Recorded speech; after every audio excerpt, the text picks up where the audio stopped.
Time to tackle our last and biggest bake. It's called Bara Brith. It's from Wales. It's a tea loaf or bread that's typically served on Christmas, but you find it year-round in a lot of the tea shops. And it really has a consistency between a cake and a bread, but it is made with yeast, the traditional recipe. And I never knew I had so much Welsh ancestry in me until I started doing my family tree, and we've got quite a bit. So I wanted to make sure I included that. So I've got 3 teaspoons of active dry yeast. Do not use rapid rise, you will not like the result. Into 1 cup of warm milk. And you want to do this first because you want the yeast to have time to bloom while you're doing the next step.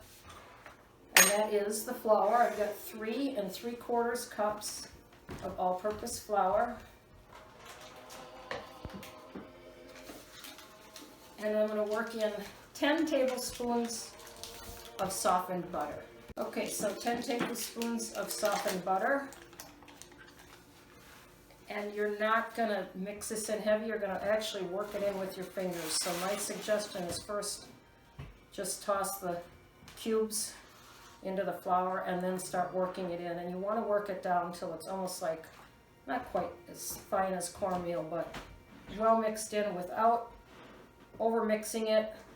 If you handle it too much, the heat from your hands is going to start to melt that butter, and you don't want that because the butter will also help with the raise. As it gets hot in the oven and it releases its moisture, you'll create some steam that'll help this bread raise as well as the yeast. So I'm going to continue to blend this in and be right back. I've got the butter all blended in, there's no large pieces.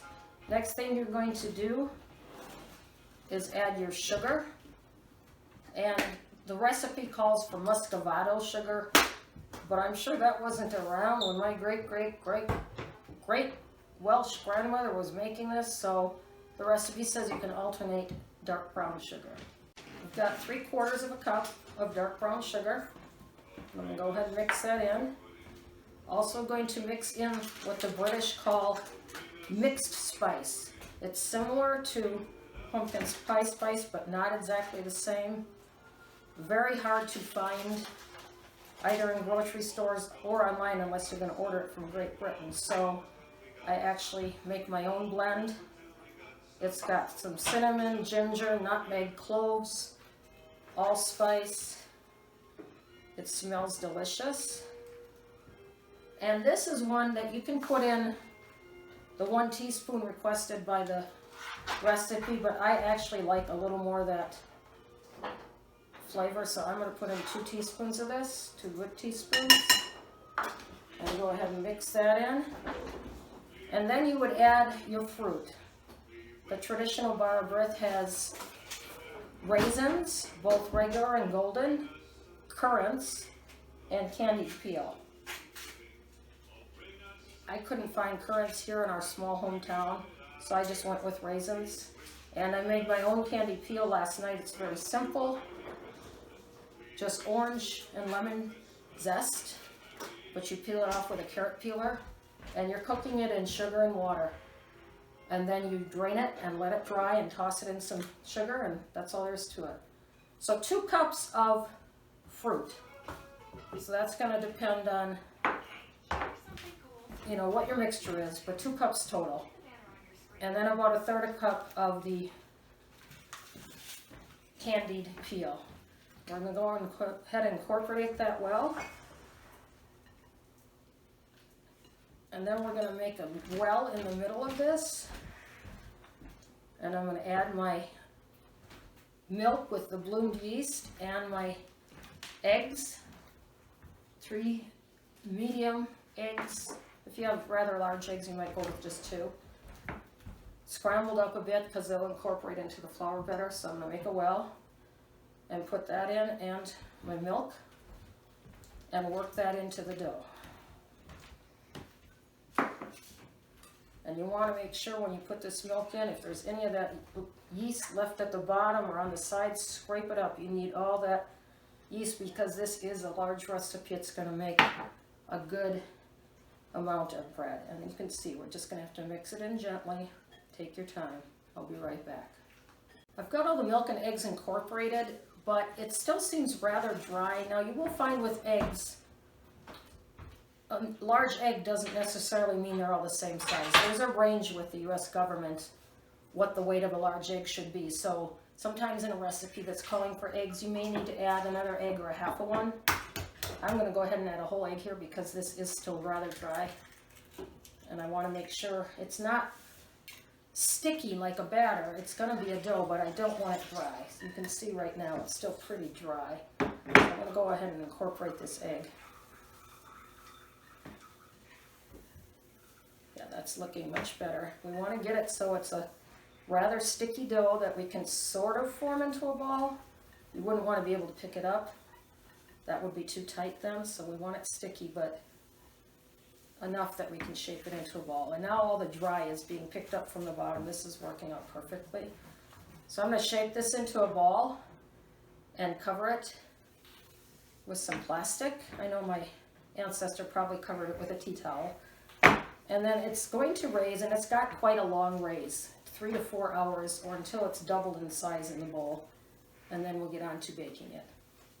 And you take one whiff of that, it smells like Christmas in Wales. So I'm back to continue with the Bara Brith, our Welsh tea bread. And you can see it's about doubled in size. It's still quite soft and sticky.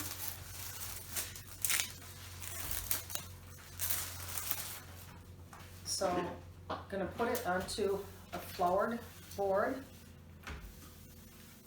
I'm going to work a little more flour into it, give it a little bit of a knead, and then divide it in half and shape 2 loaves out of it.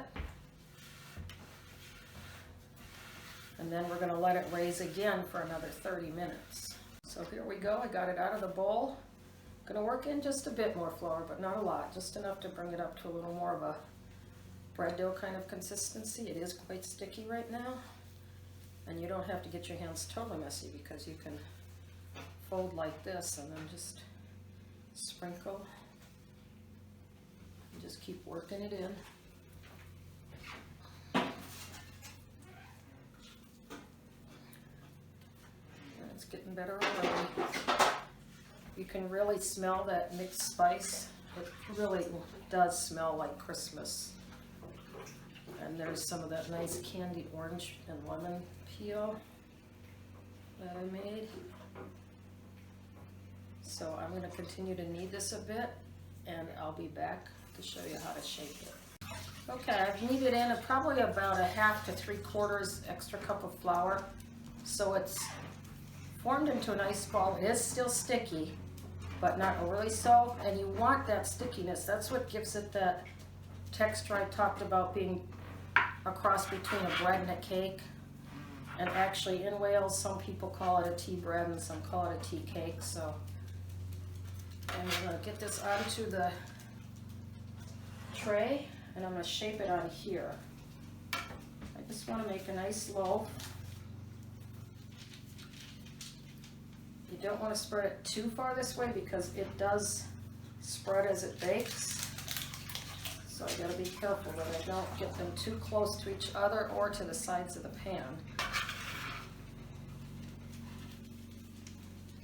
You can see it's still sticky, but it's right.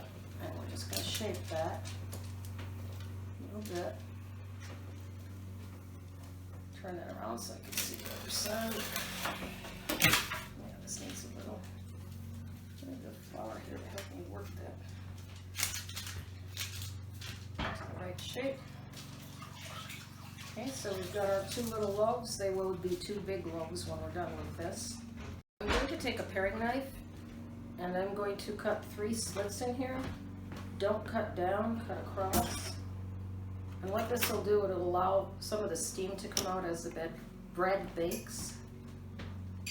And then I'm going to cover this, but just with a tea towel, and let it raise for about another 30 minutes, and then it's going to go into the oven. And it does take quite a while to bake, an hour to an hour and a half.